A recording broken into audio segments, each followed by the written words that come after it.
Introducing the Seiko SNR031, the premium line of Seiko divers, the LX series. This one has the legendary spring drive.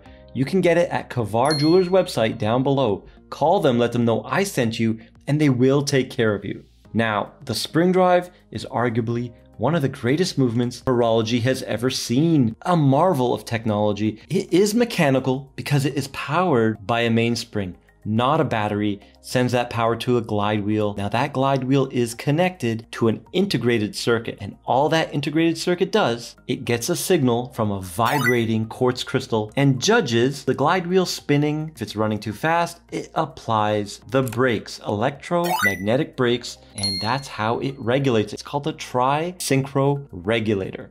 And it is so efficient, silicone coated, it runs on 1/300th million of the power of an LED. And you know, LEDs are already ultra efficient. Took over 600 prototypes, 27 years to develop this legendary movement. So if you're an enthusiast, you're definitely aiming to own at least one spring drive.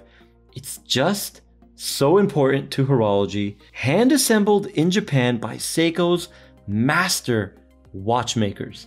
This one is a gem.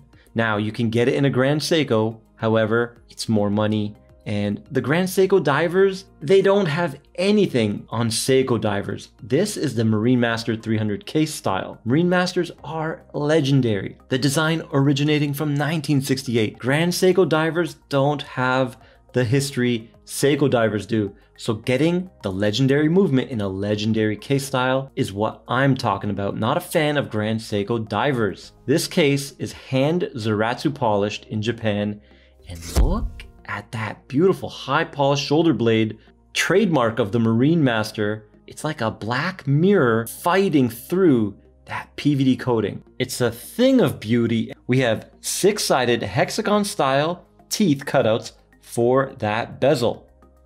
And let's have a listen. Wow, ultra premium, gliding, so buttery and smooth. Enjoy turning this thing. Everything lines up perfectly. Hands, chapter ring, applied indices, and bezel, of course. The crown at 4 o'clock is huge at 8 millimeters with easy to grip and operate teeth. Now it does do something a little bit strange. When you unscrew it, you really don't get a big pop. And then when you push it in, it doesn't really push in to screw down, but it always screws down perfectly, no matter the position. You don't have to find the spot, it just always works.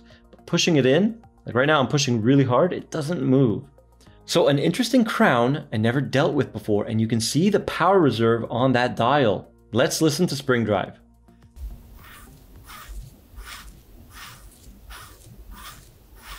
There, we are now full.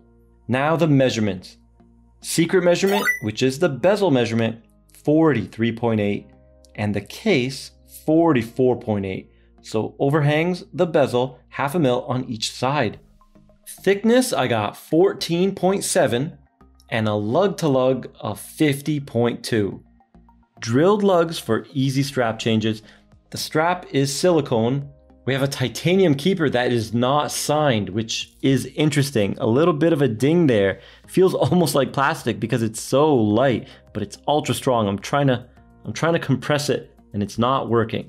There you can see the titanium buckle that is signed. There's the case back and you can see it says titanium. The whole watch is titanium with Seiko super hard coating. The handset is the beautiful Marinemaster 300 style hands, but they're finished amazingly. The brushing on the top with high polished bevels on the flanks.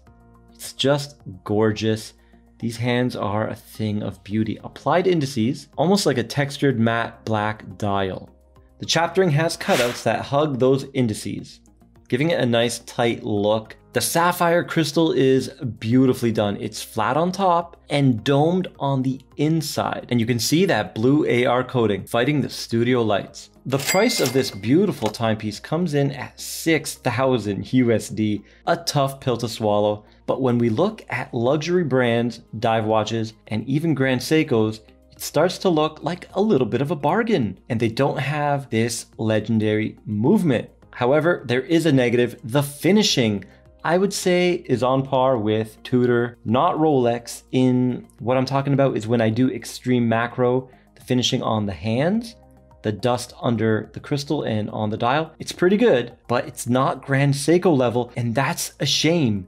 Now, I want to reiterate, it's only under extreme macro, so you're not going to see it. Here it is on my 6.5-inch wrist, and it wears unbelievably well for such a huge watch. 43.8, 15 thick. You can see that thickness for sure. It's a big watch, and when you have a big watch with 50 lug to lug, you do want it to be comfortable, and this is unbelievably light and comfortable. The strap definitely helps. Super comfortable. Man, it does look the business though. Can't not love it. Okay, there is the Lume Shot. Very powerful Seiko Lumabrite, but to the next level because it's Marinemaster. No lume at 3 o'clock. This one is grandfathered in from 2018 ISO diving standards 6425. All right, and you can see the lume pip at 12. Nothing else is loomed on that bezel. Look at that sweep, and look at the reflection on the edge of the crystal. Absolutely beautiful with that single dome on the inside. Here it is in low light, and you can see the legibility is absolutely perfect. This watch is stunning. You buy it for you. It's stealth wealth. You can't show off with this watch, okay? So if you want to impress others, look for the waitlist. This one is for the watch enthusiasts, and you're definitely going to be proud to own it, 100%. Unfortunately, it is huge, so that's a negative. But if you got a big wrist and a big wallet, here's the answer. And if you like this video, please like, share, and subscribe, and I'll see you in the next one.